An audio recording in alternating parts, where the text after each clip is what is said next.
Assalamualaikum dan hai kawan-kawan. Saya Nur Iman Hanania binti Muhammad Iswadi. Dan saya Izzah Syahindan Zahari. Wartawan Talent TV. Pada hari ini, SKT telah menganjurkan Karnival Sukan Rakyat SKT. Mari kita lihat program yang dijalankan.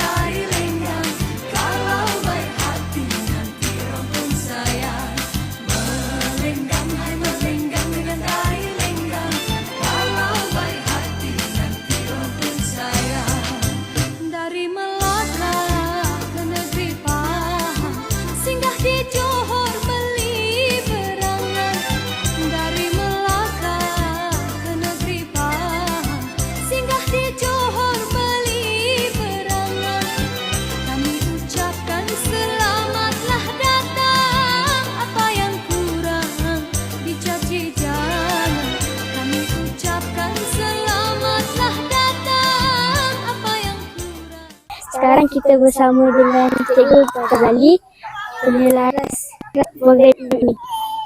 Cikgu, Ya, saya. apakah objektif program pada hari ini? Objektif pada hari ini, kita nak memperkenalkan murid-murid mengenai sukan rakyat yang kita adakan pada hari ini, iaitu lastik getah, zero point, tank, dan ada 2-3 acara lagi supaya murid-murid dapat mengetahui apa permainan-permainan yang dimainkan oleh kanak-kanak pada masa dahulu. Cikgu, berikan pesanan untuk murid-murid. Saya berharap semua murid-murid dapat mengikuti arahan daripada guru-guru yang paling utama, utamakan keselamatan masing-masing semasa awak berada di stesen yang telah ditetapkan. Terima kasih, Cikgu. Sama-sama. Sekarang kita bersama dengan murid SKT. Seronok ke program hari ini? Saya sangat seronok. Saya pun seronok.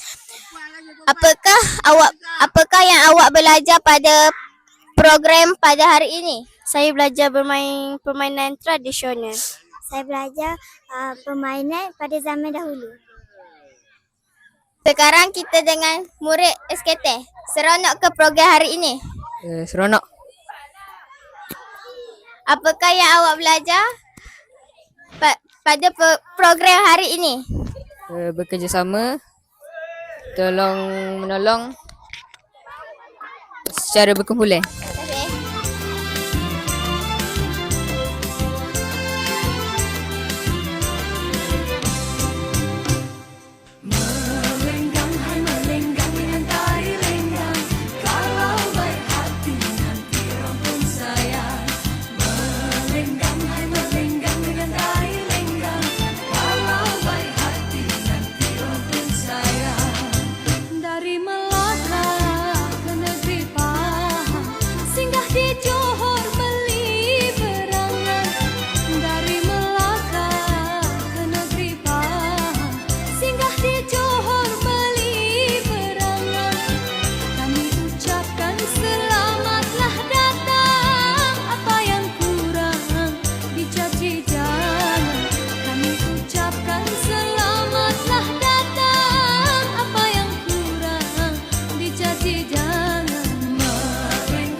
Demikian sahaja laporan pada hari ini.